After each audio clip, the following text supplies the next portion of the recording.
In the summer of 1867, in a quiet farming village outside Sedalia, Missouri, 8-year-old Timothy Caldwell became the focus of the most shocking medical case ever written down in the American Midwest. Dr. Samuel Harding, the area's only doctor, filled 3 thick journals with notes on a child whose actions went against every rule of human nature known to 19th-century medicine. The boy looked normal, even sweet to passing strangers. But under his innocent look lay something that medical science of that time simply could not explain. For 6 months, 3 people died in accidents around Timothy Caldwell, along with dozens of farm animals found dead under strange circumstances.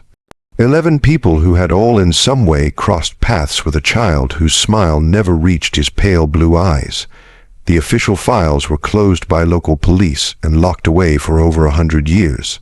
But the truth about Timothy Caldwell shows a darkness that challenges everything we thought we knew about the ability for evil in childhood. Before we go on with the story of Timothy Caldwell and the fear that gripped Sedalia County, if this story interests you, make sure to subscribe to our channel and ring that notification bell so you never miss our deep looks into America's darkest historical mysteries. And please, let us know in the comments what state or city you are listening from. We love hearing from our group of mystery fans around the world. The events that would make Timothy Caldwell famous began not with violence, but with loss. The Missouri of 1867 was a state still hurting from the wounds of the Civil War. Towns like Sedalia had sent their young men to die on far-off battlefields, leaving behind widows, orphans, and towns struggling to build again. The Caldwell farm, sitting in a valley 15 miles south of town, had once been rich. James and Martha Caldwell had built their home with dreams of raising cattle and corn, but those dreams died with James at the Battle of Wilson's Creek in 1861. Martha tried to keep the farm alone, but sickness took her lungs in the cold winter of 1865. Their son, Thomas, barely 21, got land he could not work and bills he could not pay. When Thomas got word that his brother William had died at Andersonville prison, leaving behind a widow and an 8-year-old son, he saw both a load and a chance. The boy Timothy would need a home, and Thomas needed help with the endless work of farming. Thomas Caldwell was a hard man, made harder by war and loss. His wife Sarah had grown sharp-tongued and bitter during their years without children. Neither was really suited for raising a child, especially one who arrived at their door in the spring of 1866. Carrying nothing but a small cloth bag and eyes that seemed far too old for his young face. Timothy Caldwell was small for his age, with pale skin that burned easily in the Missouri sun, and blonde hair that his Aunt Sarah kept cut short to keep the bugs away. He spoke little of his life before the farm, offering only small bits when asked. His father had been a soldier. His mother had coughed blood. He had lived with neighbors for a while after she died. What struck adults most about Timothy was his good manners. He always said, "Yes, sir," and "Yes, ma'am." He never grumbled about work or punishment. He seemed in every way to be the perfect example of a good child. Dr. Samuel Harding first met Timothy in June of 1866, when the boy went with his uncle to town for supplies. Harding, a graduate of the Missouri Medical College and one of the few formally trained doctors west of St. Louis had developed a sharp eye for reading people during his years treating both Union and Confederate soldiers. Something about the Caldwell boy bothered him, though he could not say what. The child was perfectly respectful, Harding would later write in his journal. He answered questions straight, looked me in the eye, and showed none of the fidgeting or shyness typical of country children meeting strangers. Yet, I found myself deeply uneasy in his presence. His look held a power that seemed to suggest he was studying me with the same clinical interest that I usually kept for my patients. The farming community around Sedalia was small enough that everyone knew everyone else's business. The Caldwell farm was alone, but not so alone that neighbors did not notice things. Mrs. Eleanor Patterson, whose land touched the Caldwell land, would often see Timothy working in the fields or caring for the animals. She said to her husband that the boy worked with strange focus for a child his age, never seeming to tire, never stopping to play or rest, as children naturally do. It was like watching a little machine, she told her husband Samuel over dinner one evening. He worked steady from sunrise to sunset, never complaining, never slowing down. It isn't natural for a boy to have no play in him at all. The Patterson farm kept chickens, and Eleanor noticed that her birds became upset whenever Timothy was near the property line. They would bunch together, making noise and shaking their feathers, refusing to go close to the fence that split the properties. Her husband called it luck, but Eleanor could not shake the feeling that the animals felt something about the boy that humans missed. The first death happened on a very hot afternoon in August 1866. Little Mary Fletcher, age 5, was the daughter of the town blacksmith and known throughout the town for her bright laugh and habit of wandering.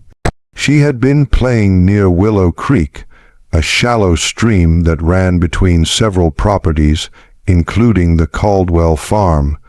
Timothy found her body. He arrived at the Fletcher home just as the family was getting ready for supper, his clothes wet and his face pale with what looked like real sadness. "Mrs. Fletcher," he said, his voice steady despite his clear worry, "I found Mary by the creek. She is not breathing." The search party that rushed to the creek found Mary Fletcher face down in water barely 18 inches deep. Dr. Harding called immediately, decided that the child had drowned, a sad but not uncommon accident in rural areas where children played alone near water. What bothered Harding was not the death itself, but Timothy's story of finding the body. The boy gave an unusually detailed description of exactly where Mary had been found, the position of her body, and the state of her clothing. When asked about how he had come to be in that specific spot at that specific time, Timothy explained that he had been looking for a lost calf. The boy's memory was amazingly exact. Harding noted in his journal, he could describe the exact position of the dead child's limbs, the way her dress had been caught on a hidden branch, even the color of the water around her face. Such attention to detail seemed strange for a child who claimed to be scared and upset by the discovery. Thomas Caldwell, when asked, confirmed that one of their calves had indeed gone missing that morning, and that he had sent Timothy to search the creek area. The calf was found 2 days later, healthy and eating in a field nearly a mile from where Mary Fletcher had drowned. The Fletcher family, crushed by their loss, received Timothy's kindness with thanks. He had, after all, been the one to find their daughter and tell them immediately. At the funeral, Timothy sat quietly with his aunt and uncle, his head bowed respectfully throughout the service. When the family thanked him for his quick action in telling them, He took their thanks with proper seriousness. "I wish I could have found her sooner," he told Mary's father, his voice carrying just the right note of regret and sorrow. But Eleanor Patterson, watching from across the church, noticed something that bothered her for days afterward. When Mary Fletcher's mother fell down in grief during the service, when the sight of the small coffin reduced grown men to tears, Timothy Caldwell's face never changed. His head was bowed in seeming sorrow, but when he thought no one was looking, his pale blue eyes remained dry and watching, taking in every detail of the scene around him. The second death came 3 weeks later. Old Henrik Larsson, a Norwegian man who had worked as a logger before joint pain forced him to stop, was found at the bottom of a rocky cliff known locally as Devil's Bluff. The bluff looked over the creek where Mary Fletcher had drowned, and Henrik was known to climb there often to check on the wild beehives he cared for. Once again, Timothy Caldwell was involved in the discovery. He had been walking home from town when he spotted something unusual at the base of the bluff. "I saw Mr. Larsson's hat caught on a thorn bush," Timothy told the gathering crowd. "I called out to him, but got no answer, so I climbed down to look." Henrik Larsson was dead, his neck broken from what appeared to be a fall from the top of the 40ft bluff. Dr. Harding's check revealed that the old man had likely died instantly upon hitting the ground. The only strange part of the scene was the presence of several dead bees scattered around the body, far more than would typically be found away from a hive. Mr. Larsson knew those bluffs better than any man in the county. Samuel Patterson told Dr. Harding after the check he had been climbing up there for 3 years, never had so much as a stumble. "It doesn't make sense he would fall now." Timothy, when asked, suggested that perhaps the old man had been stung by bees and lost his footing.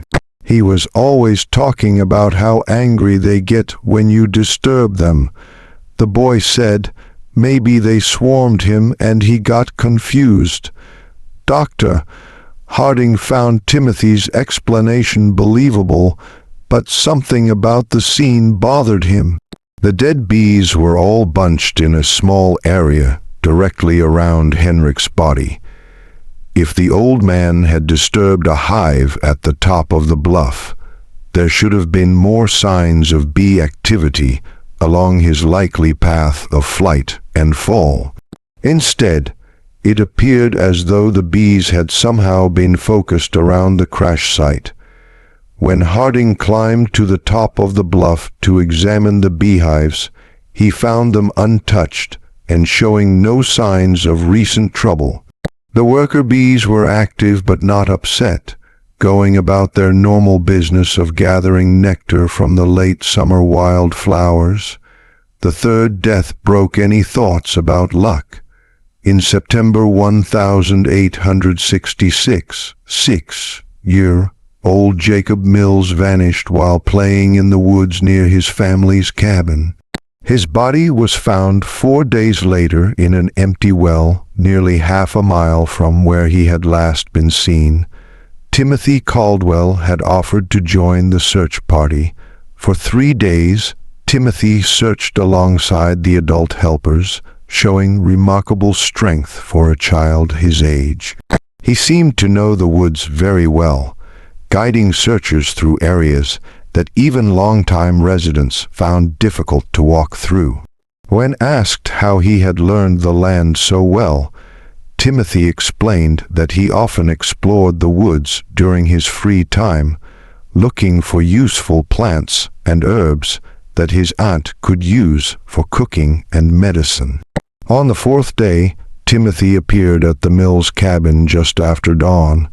"I think I found something," he told Jacob's father, his voice heavy with tiredness. "There is an old well about a half-mile north of here. I heard what sounded like crying. The well was partially hidden by fallen logs and overgrown brush. Jacob Mills was at the bottom, alive but barely awake, suffering from lack of water and cold. Dr. Harding was called immediately, but the boy died within hours of being pulled from the well, his small body unable to recover from the pain. The child had been at the bottom of that well for nearly 4 days, Harding wrote in his journal. The fact that Timothy Caldwell was able to find him in such a hidden location raises worrying questions. How deep is the boy's knowledge of the local land? What other hidden dangers might he be aware of? More worrying still was Timothy's behavior during Jacob's final hours.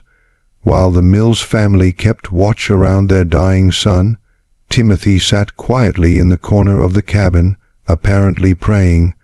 But Dr. Harding, placed where he could watch the boy without being noticed, saw something that deeply disturbed him. Timothy was not praying. His lips were moving, but his eyes were fixed on Jacob Mills with a focus that seemed almost scientific. He appeared to be listing every detail of the dying child's condition, the hard breathing, the pale skin, the way wakefulness flickered in and out. When Jacob finally died, Timothy's face showed no sadness or shock. Instead, there was something that Harding could only describe as satisfaction. After the funeral, Dr. Harding made an excuse to visit the empty well where Jacob had been found. The sight troubled him for reasons he could not say. The well was indeed well hidden, covered by natural debris that would have taken great effort to move. Yet Timothy had claimed to hear crying from this spot, a claim that seemed unlikely given the depths of the well and the amount of brush covering it. As Harding looked at the scene more carefully, he noticed something that the first rescue party had missed in their rush to save Jacob Mills. Around the rim of the well, the debris had been arranged with strange care. Logs and branches that should have fallen randomly showed signs of planned placement, creating a natural-looking cover that would be nearly impossible to spot unless one knew exactly where to look. The meaning was too disturbing to say aloud, but Harding could not shake the feeling that Jacob Mills had not simply fallen into the well. Someone had placed him there, and someone had carefully hidden the location until the boy was too weak to survive rescue. That evening, Harding began keeping detailed notes about Timothy Caldwell.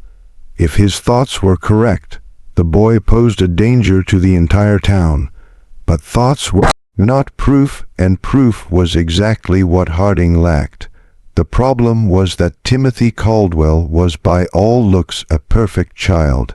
He went to church regularly with his aunt and uncle, sitting quietly through services and saying prayers with proper respect. He worked hard on the farm, finishing tasks that would challenge many adult workers. He spoke respectfully to his elders and showed proper respect to authority figures. Most importantly, Timothy had believable reasons for his presence at each tragedy. He had been looking for a lost calf when he found Mary Fletcher. He had been walking home from town when he spotted Henrik Larsson's hat. He had offered to help search for Jacob Mills, as any caring member of the community would do. But Harding's medical training had taught him to look beyond surface looks. In treating wounded soldiers, he had learned to spot the signs of men who killed, not from duty or desperate need, but from something darker and deeper. There was a coldness in such men, a break from normal human emotion that showed in small ways, too little reaction to horror, too much interest in suffering, an ability to discuss violence with cold distance. Timothy Caldwell showed all of these traits, but packed into the body and face of an 8-year-old child. Dr. Harding's investigation began for real in October 1866. Using his job as the community's doctor, he made regular visits to farms and homes throughout the area, supposedly checking on the health of families still recovering from the hardships of war. In reality, He was gathering information about Timothy Caldwell. What he found painted a disturbing picture of a child who seemed to live at the center of an ever-growing circle of bad luck. Animals on neighboring farms had been dying at unusual rates, not from sickness, but from what appeared to be accidental injuries. Chickens were found with broken necks, apparently killed by foxes that left no other signs of hunting. Pigs suffered mysterious wounds that became infected and led to death. Horses developed sudden leg pain that forced farmers to put them down. Mrs. Elena Patterson told Dr. Harding privately that she had lost 17 chickens in the past 2 months. "It is the strangest thing," she said. "They are dying 1 or 2 at a time, always found in the morning with their necks broken clean. My husband thinks it is foxes, but I have never seen fox signs around the coop. And the way they are killed, it is too neat too." When Harding checked the most recent dead birds, he found proof that supported Elena's worries. The chickens had been killed with exact force applied to specific points on their necks, a method that required good knowledge of anatomy. It was not the random violence typical of animal attacks, but something much more planned and controlled. Similar patterns showed up on other farms. James Wickham had lost 3 calves to what he called freak accidents. Animals that had somehow managed to choke themselves on ropes or get their heads stuck in fence rails in ways that defied logical explanation.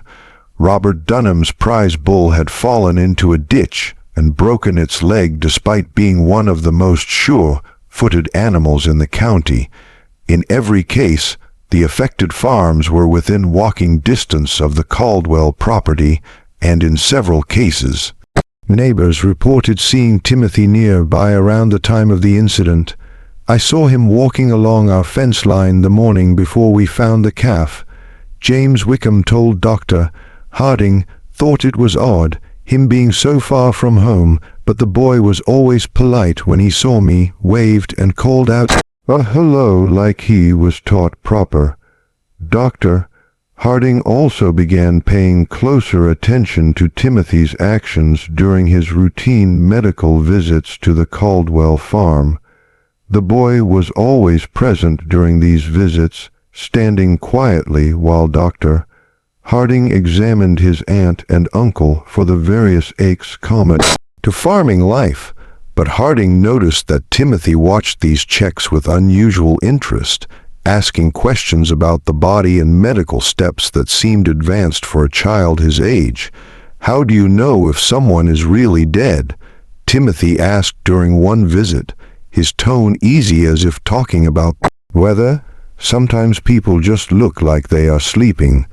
When pressed to explain his curiosity, Timothy said he was worried about being able to help if someone was hurt while he was alone on the farm. "Uncle Thomas says, I need to know how to handle emergencies since we are so far from town," he explained. The reason was sound, but something about the question disturbed Dr. Harding. There was a clinical quality to Timothy's interest in death and injury that went beyond normal childhood wonder. The boy asked about the mechanics of dying, how long it took, what signs to look for, whether people could survive various types of harm with the same cold interest that a medical student might show when studying dead bodies.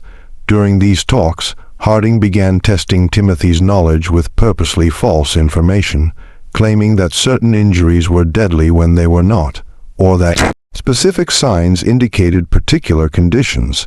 Timothy never challenged these false statements directly, but Harding noticed that the boy remembered every piece of information with remarkable skill. More disturbing still was Timothy's response to Dr. Harding's stories about treating wounded soldiers during the war. While most children showed appropriate shock or sadness when hearing about battlefield injuries, Timothy listened with total attention, asking detailed questions about wound shapes, blood loss, and survival rates. "Did they scream a lot when you cut off their arms?" Timothy Asked during one such talk, his pale blue eyes fixed hard on Dr. Harding's face, or were they too hurt to make noise? The question delivered in Timothy's usually polite tone sent a chill through Dr. Harding that he would never forget. By November 1866, Dr. Harding had filled nearly 2 complete journals with notes about Timothy Caldwell. The picture that showed was that of a child who had an adult's understanding of violence and death, combined with a total lack of normal human feeling. But writing it down was not the same as proof, and proof was what Harding would need if he hoped to protect the community from what he increasingly believed was a dangerous hunter. The chance to gather that proof came when Thomas Caldwell hurt his back during the fall harvest. The injury required bed rest and daily medical visits, giving Dr. Harding great access to the Caldwell house. During these visits, he began engaging Timothy in longer talks, carefully digging to understand the depth of the boy's knowledge and the nature of his thoughts. What he found went beyond his worst fears. Timothy Caldwell had been doing experiments on living creatures for months, possibly years, using a mix of careful questioning and direct looking. Dr. Harding decided that the boy had been capturing and hurting small animals, studying their responses to various forms of injury and pain. Timothy had mentioned the cave during one of their talks, describing it as a place where he went to think and be alone. When Dr. Harding checked the site, he found a carefully organized group of animal bones, crude cutting tools made from farm tools, and a series of detailed drawings that showed various experiments in pain and cutting. The drawings were the most disturbing find, drawn with surprising artistic skill for a child. They showed rabbits, squirrels, birds, and larger animals in various stages of cutting and injury. Each drawing was matched by notes written in Timothy's careful handwriting describing the animal's reactions, the time it took to die, and notes about which methods caused the most pain. Subject stayed awake for about 10 minutes after removal of eyes. Read one note beside a detailed drawing of a rabbit. Noises decreased slowly. Movement stopped after pressure to throat. Dr. Harding realized that Timothy had been using the community's animals as subjects for increasingly smart experiments in cruelty. The accidental deaths on neighboring farms were actually the result of Timothy's desire to test his methods on larger subjects. But the most chilling find was a newer set of drawings that showed human figures instead of animals. These sketches showed children and adults in various poses of pain and injury, each matched by guessing notes about the human body and likely methods of causing harm. One drawing showed a figure that was clearly Mary Fletcher, the first child to die. Another showed Henrik Larsson. A third showed Jacob Mills at the bottom of a well with detailed notes about the effects of lack of water and cold on the human body. Timothy Caldwell had not simply been present when these people died. He had planned their deaths, carried out those plans with careful steps, and written down the results for future study. As Dr. Harding would soon find out, the horror in Sedalia County was far from over. If this story is giving you chills, share this video with a friend who loves dark mysteries. Hit that like button to support our content, and do not forget to subscribe to never miss stories like this. Let's find out together what happens next. Dr. Harding faced an impossible situation. The proof in the cave showed that Timothy Caldwell was responsible for multiple deaths, but that proof had been found through what amounted to illegal search. Moreover, the idea that an 8-year-old child could be a calculating killer was so far outside the accepted understanding of human nature that no court would accept such a claim. The medical science of 1867 had no framework for understanding violent personality sickness or psychopathy. The common belief was that children were naturally innocent, spoiled only by bad influences or bad experiences. The idea that a child could be born without the ability for kindness or moral thinking was literally unthinkable to most people. Dr. Harding knew that if he showed his findings to local police, he would likely be dismissed as a man whose mind had been damaged by too many years of treating war dead. The proof would be explained away. Timothy would be defended as a sad orphan acting out his grief, and the killings would continue. Instead, Dr. Harding decided to confront Timothy directly. During his next visit to the Caldwell farm, he asked the boy to walk with him to check on the animals in the far field. Once they were alone, Dr. Harding revealed what he had found in the cave. Timothy's reaction was not what Dr. Harding had expected. The boy showed no surprise, no denial, no fear at being caught. Instead, he listened calmly as Dr.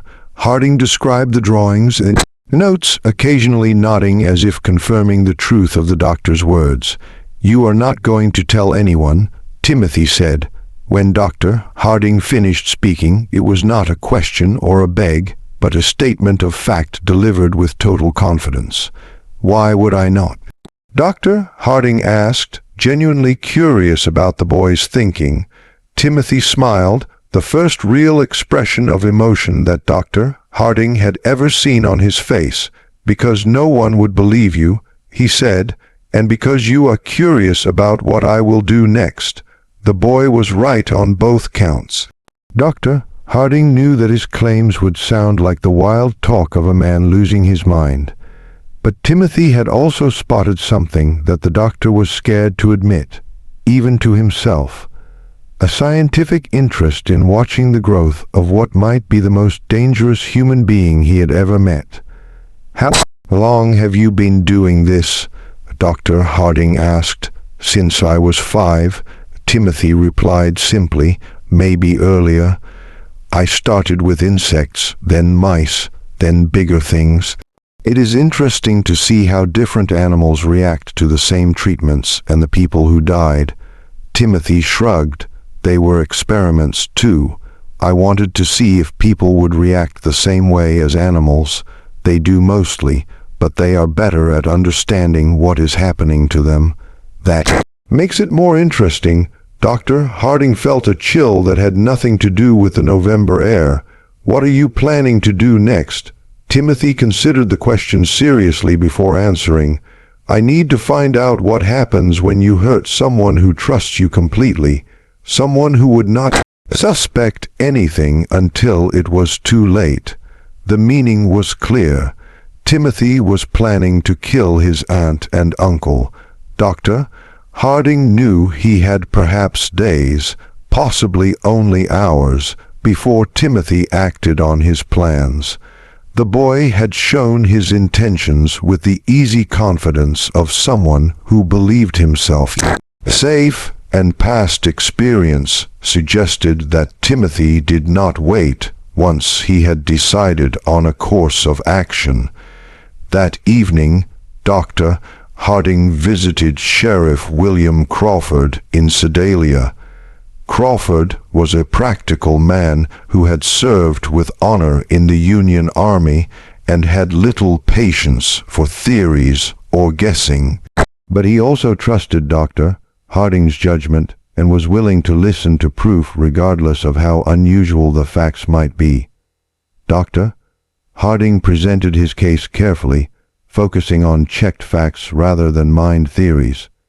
He showed Crawford the drawings and notes from the cave, pointed out the pattern of deaths and accidents surrounding Timothy, and documented the boy's unusual knowledge of the body and violence.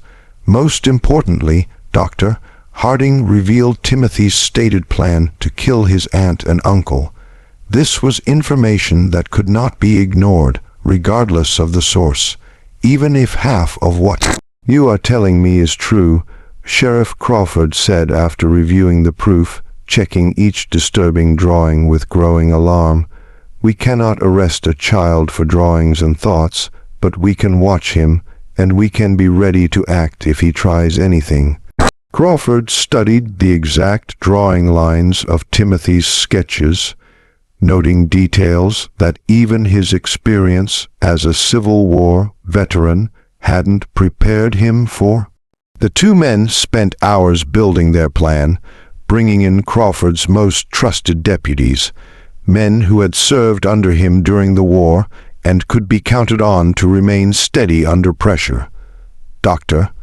Harding and Sheriff Crawford built a full plan. Dr. Harding would arrive at the Caldwell farm at his usual time, bringing medicine supposedly for Thomas's pain control, but actually to keep both Thomas and Sarah sleepy enough to prevent Timothy from harming them easily.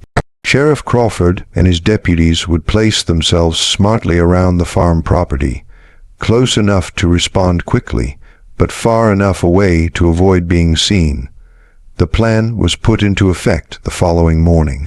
As Dr. Harding approached the farmhouse in his buggy, he noticed immediately that something was different. The usual morning sounds of farm activity, chickens picking in the yard, pigs grunting in their pen, were missing. The property held an unsettling quiet that made his skin crawl. Timothy appeared in the doorway before Dr. Harding had even climbed down from his buggy.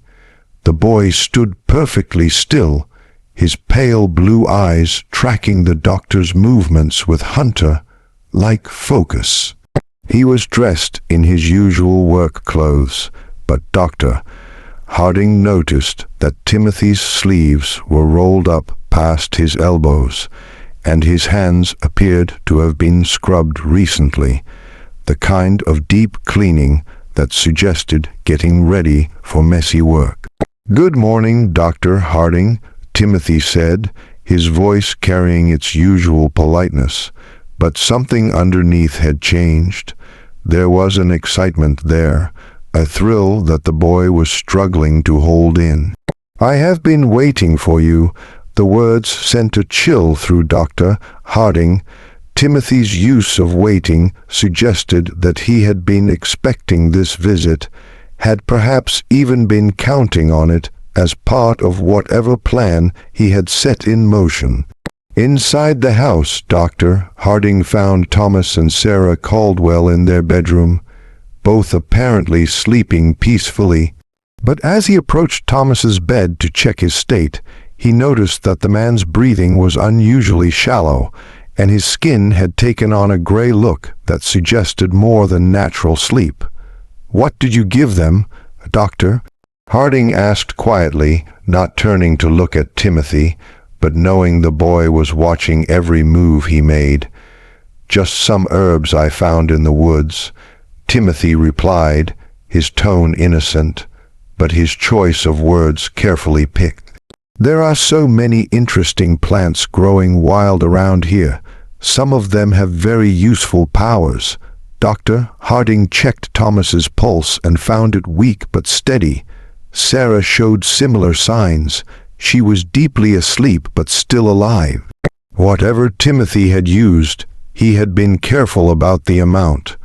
The boy wanted his victims helpless but alive, at least for now. "They are not going to wake up for several hours." Timothy continued chatting.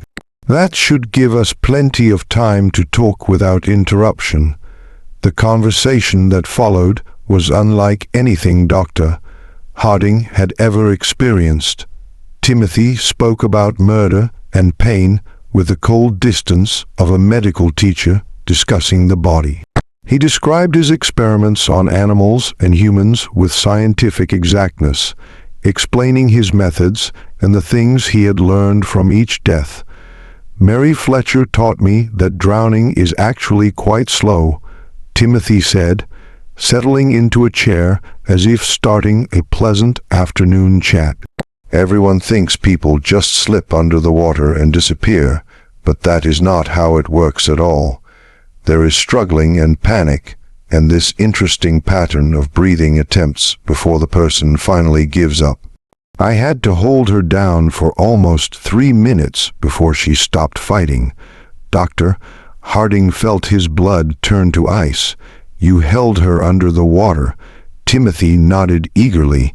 "She was playing by the creek, and I told her I had found a pretty stone on the bottom. When she bent over to look, I just pushed her head down and held it there.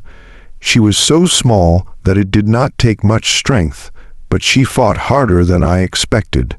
That is when I realized that people have much stronger survival drives than animals. And Henrik Larsson, that was more complicated, Timothy admitted.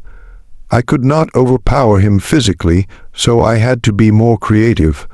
I knew he checked his beehives every Thursday morning, so I went up to the bluff the night before and loosened some of the stones along the edge. Then I collected bees from one of his hives and put them in a cloth bag. Timothy's eyes shone as he described his method. When Mr. Larsson climbed up to check the hives, I was waiting behind some rocks. I threw the bag of bees at his face and started shouting that there was a massive swarm attacking him. He panicked and stumbled backward right over the edge where I had weakened the stone wall. The fall killed him instantly, just like I planned it would. And Jacob Mills. Jacob was the most interesting of all, Timothy said, his voice taking on the tone of a teacher sharing a particularly exciting lesson. I did not kill him quickly like the others. I wanted to see what would happen if someone died slowly over several days. So, I convinced him to follow me into the woods by telling him I had found a family of baby raccoons. Timothy paused, seeming to enjoy the memory. Jacob was so worried about the imaginary baby animals that he did not think twice about the danger. I helped him climb down into the well. Then, I moved the logs and brush to cover the opening. I visited him every day for 4 days, bringing him just enough water to keep him alive, but not enough to let him recover his strength. Dr. Harding realized that Timothy was no longer speaking about ideas for future experiments. The boy had specific plans, and those plans clearly included the people currently in the house. What are you planning to do with your aunt and uncle, Doctor? Harding asked directly. Timothy's real smile returned wider than Dr. Harding had ever seen it. That is where you come in, Dr. Harding. See, all of my past experiments have been with people who did not know what was happening to them until it was too late. But you are different. You understand exactly what I am and what I am capable of. That makes you the perfect subject for a completely new type of study. As Timothy spoke, he began moving around the room, gathering items that Dr. Harding recognized as potential weapons: rope from the barn, a heavy candlestick from the shelf, several sharp kitchen tools. The boy organized his tools with careful steps, as if preparing for surgery. I want to find out what happens when someone who knows they are going to die tries to save people they care about. Timothy continued, his excitement growing. Will you sacrifice yourself to save Uncle Thomas and Aunt Sarah? Will you try to fight me even though you know I have planned for that possibility? Will you try to run away and abandon them to save yourself? Dr. Harding knew that the time for talk had passed. Timothy had revealed enough of his plans to make clear that everyone in the house was in immediate deadly danger. He drew the pistol from his medical bag and pointed it at the boy. Step away from the knives. Timothy, Doctor. Harding said, his voice steady despite his racing heart. Timothy looked at the pistol with interest rather than fear. That is a Navy Colt, is it not? He asked chattingly. I have seen pictures of them in books about the war. How many bullets does it hold? 6, Doctor, Harding replied automatically, then immediately regretted providing the information. And how many people are you trying to protect? Timothy asked. There is Uncle Thomas, Aunt Sarah, yourself, and presumably the 3 law officers outside. That is 6 people, if my counting is correct. So even if you shoot me, you will have used up all your bullets. Timothy moved closer, no longer bothering to stay out of pistol range. You want to know how I became what I am? He said, his voice taking on an almost magic quality. "You want to understand whether I was born this way or whether something made me this way. You want to know if there are others like me and how to spot them before they start killing." Each statement was true, and Timothy's ability to spot and use Dr. Harding's smart curiosity was as frightening as his ability for violence. The boy understood people well enough to guess their behavior and control their responses, even when they knew they were being controlled. The fight came as Timothy approached his sleeping uncle with a length of rope in his hands. Dr. Harding stepped forward to stop him, but Timothy moved with surprising speed and strength, producing the kitchen knife and cutting at the doctor's arm. The struggle that followed was brief but violent. Timothy fought with the wild anger of a cornered animal, using the knife with skill that spoke of much practice. The boy was smaller and weaker than Dr. Harding, but he was also faster and more nimble, and he fought with the planned skill of someone who had studied the body deeply. Dr. Harding managed to grab Timothy's wrist and twist until the boy dropped the knife, but Timothy immediately produced another blade from his clothes. It became clear that the boy had prepared multiple weapons and placed them smartly throughout the house. The sound of their fight brought Sheriff Crawford and his deputies running from their hidden spots. They burst through the back door to find Dr. Harding fighting with Timothy, while Thomas and Sarah Caldwell lay asleep on their bed, apparently unaware of the violence happening around them. Deputy Mitchell quickly grabbed Timothy while Dr. Harding caught his breath and checked on the sleeping couple. When the dust settled, Timothy Caldwell sat calmly in the corner of the room, his clothes torn and his face bloody, but his pale blue eyes still holding that same cold smartness that had first disturbed Dr. Harding so many months earlier. "You cannot prove anything," Timothy said as the deputies tied him with ropes. "Nobody will believe that a child did all those things." Sheriff Crawford looked down at the boy with a mix of disgust and interest. "Maybe not," he said, "but we do not have to prove everything. Trying to kill your family is enough to see you locked up regardless of your age." Timothy smiled at that, the same real expression of emotion that Dr. Harding had seen the day before. "You will not hang me," he said with total confidence. "I am too young and I am too interesting. Someone will want to study me instead." Just when we thought we had seen it all, the horror in Sedalia County grows. If this story is giving you chills, share this video with a friend who loves dark mysteries. Hit that like button to support our content, and do not forget to subscribe to never miss stories like this. Let's discover together what happens next. Timothy Caldwell was wrong about his fate, but right about the hopelessness of proving his crimes. When Sheriff Crawford tried to show the proof from the cave to county lawyers, he met exactly the pushback that Dr. Harding had predicted.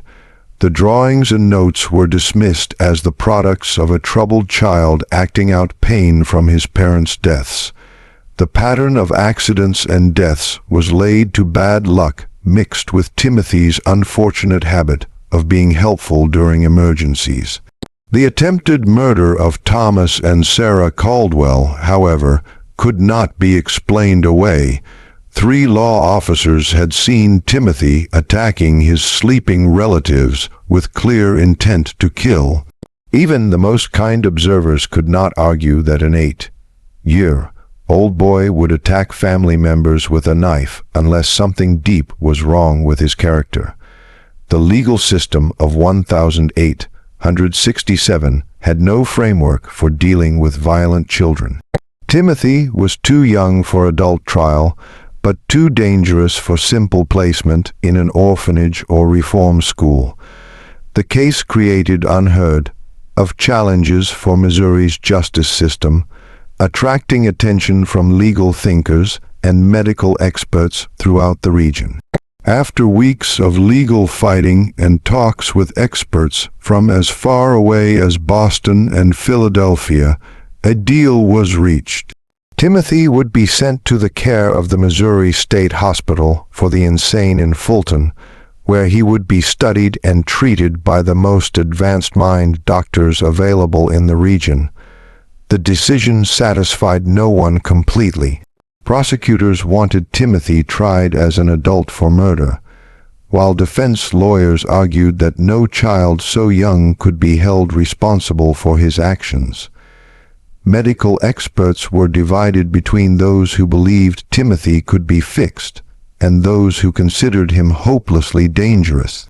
Dr. Samuel Harding volunteered to go with Timothy to the hospital and stayed there for 3 months, writing down the boy's behavior and working with hospital staff to build understanding of what they were dealing with. The resulting case study became one of the first careful looks at violent behavior in children, though it would not be published until decades after the events. Timothy adapted to hospital life with the same calculating smartness he had shown on the farm. He quickly learned to copy appropriate emotions and responses, convincing several staff members that he was making great progress in getting over his sad episodes. Timothy would cry convincingly when talking about his crimes, express sorrow that seemed real, and show what appeared to be true thanks for the care he was receiving. But Dr.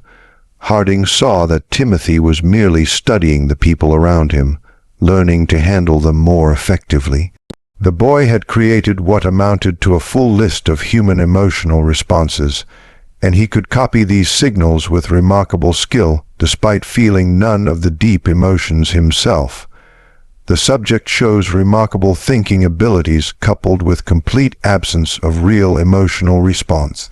Dr. Harding wrote in his detailed reports, "He has learned to fake normal human reactions with enough skill to trick passing observers, but long observation reveals the act to be entirely fake." Timothy understands happiness as the face people make when they want something good to continue, and sadness as the face people make when they want others to help them, but he has never actually felt either emotion himself.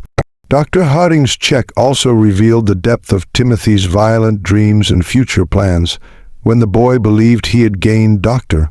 Harding's trust by pretending to be fascinated by the scientific approach to studying human behavior. Timothy began sharing ideas for future experiments that made his past crimes seem almost small by comparison. He has built complex stories for testing human responses to various forms of mind and body pain. Dr. Harding reported privately, "His plans show remarkable creativity and attention to detail, as well as a deep understanding of human thinking. If he were allowed to grow up and get more resources, he would likely become one of the most dangerous individuals in American history." The hospital records show that Timothy remained at the place for 18 months. During that time, several unexplained incidents happened that bore the marks of Timothy's methods.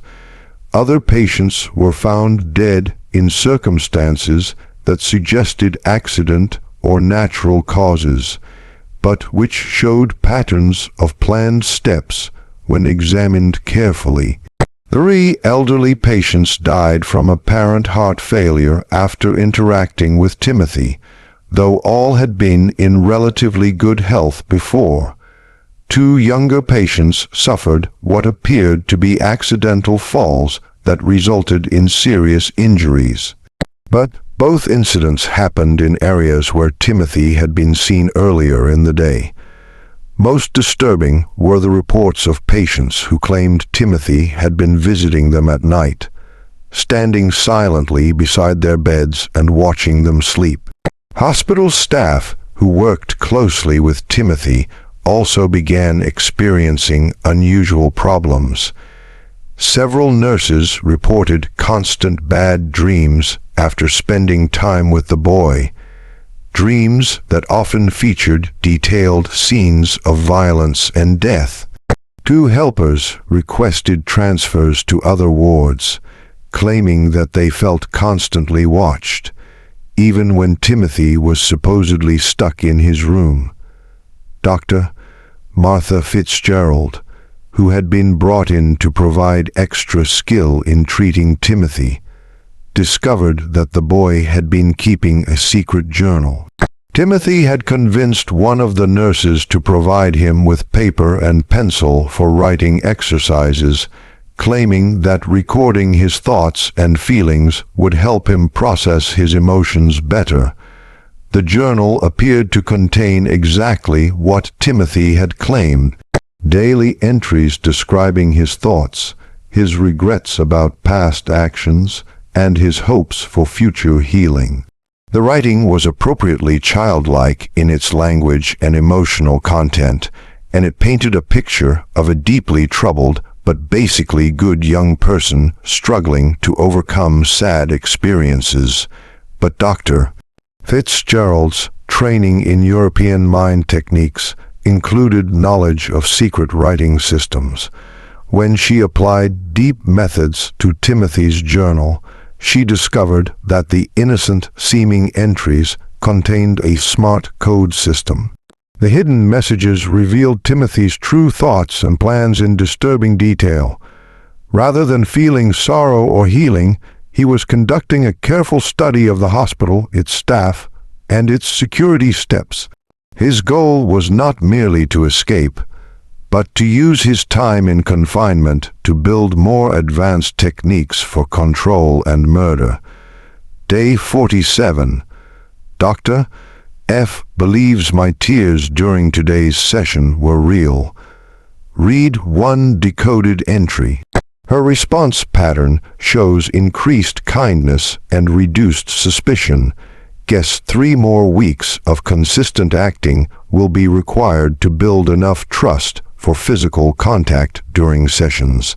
The discovery of Timothy's coded journal led to an immediate tightening of security steps and a cut in his contact with hospital staff.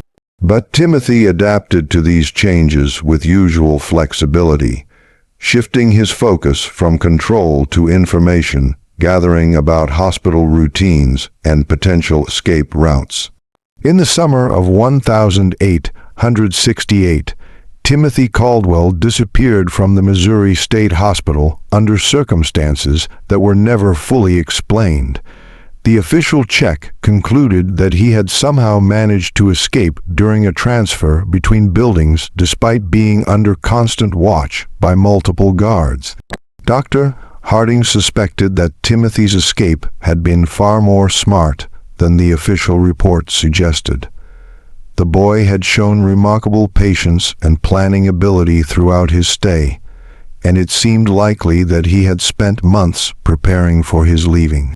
Proof discovered after Timothy's disappearance suggested that he had been handling the facility staff far more successfully than anyone had realized. Several guards reported having made small rule breaks for Timothy in the weeks before his escape, allowing him slightly longer exercise periods, providing him with extra reading materials, making minor changes to his daily routine that individually seemed harmless, but together may have created chances for escape. He spent 1.5 years studying that place and its people. Dr. Harding wrote in his final report on the case, by the time he made his move, he understood the thinking of every person who worked there better than they understood themselves. His escape was not an act of desperation. It was the result of a carefully executed plan. In the months and years following Timothy's disappearance, Dr. Harding began collecting reports of suspicious deaths and accidents throughout the Midwest. Many of these incidents bore marks that seemed consistent with Timothy's methods: carefully staged accidents that resulted in death, proof of planned pain of animals, and the presence of a child who seemed unusually helpful and emotionally mature. The challenge was that Timothy would now be older, potentially strong enough to overpower adult victims, and certainly smart enough to avoid the mistakes that had led to his original capture. His time of deep study in human thinking, combined with his natural intelligence and complete lack of moral stopping, had created something unheard of in American criminal history. Dr. Harding spent the remaining years of his career tracking these reports and attempting to build a full understanding of what Timothy Caldwell represented.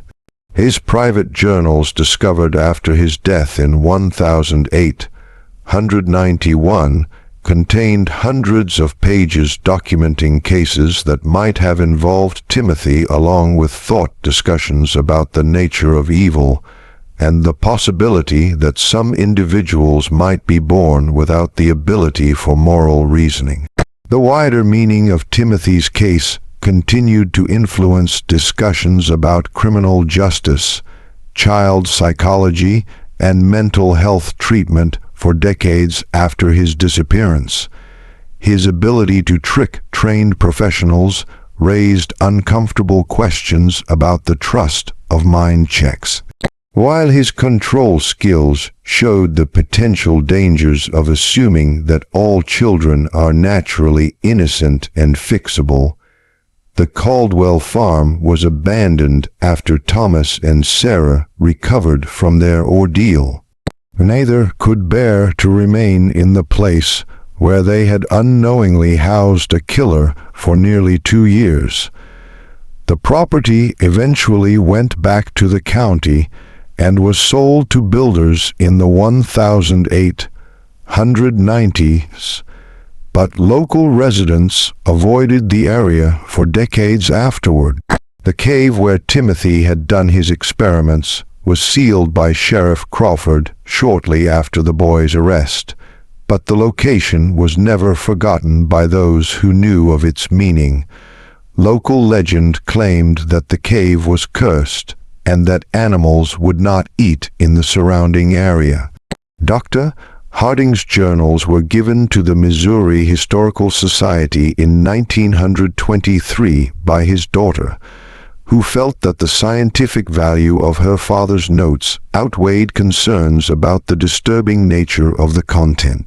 The journals remain in the Society's archives, available to researchers who can show true academic interest in the growth of psychological understanding. Thomas and Sarah Caldwell never spoke publicly about their experience with Timothy, but both lived under fake names for the rest of their lives, apparently fearing that the boy might someday return to finish what he had started. Sarah died in 1889, and Thomas followed in 1894. Neither ever had children of their own. In his final journal entry, written just days before his death in 1891, Dr. Harding thought on the wider meaning of Timothy's case. I have spent 24 years trying to understand what Timothy Caldwell represented, and I fear I have reached a disturbing conclusion. Timothy was not a mistake. He was a look into what human beings might become when stripped of the moral and emotional limits that we consider basic to our nature. If he survived to adulthood, then somewhere in America, there walks a man who understands human thinking better than any trained expert, who can control people with unnatural skill, and who views the rest of humanity as nothing more than subjects for experimentation. This mystery shows us that evil can wear the face of innocence, and that our ideas about childhood and human nature may be dangerously simple. The case of Timothy Caldwell forces us to face uncomfortable questions about the nature of moral growth, and the possibility that some individuals may be born without the ability for kindness or conscience that we consider basic to humanity. What do you think of this story? Do you believe everything was revealed, or might there be more to Timothy Caldwell's fate than the official records suggest? Leave your comment below and let us know your thoughts about this disturbing chapter in American history. If you enjoyed this tale and want more horror stories like this, subscribe, hit the notification bell, and share with someone who loves mysteries as dark and complex as this one. Remember, the truth is often more terrifying than fiction. And history holds secrets that continue to challenge our understanding of human nature. See you in the next video.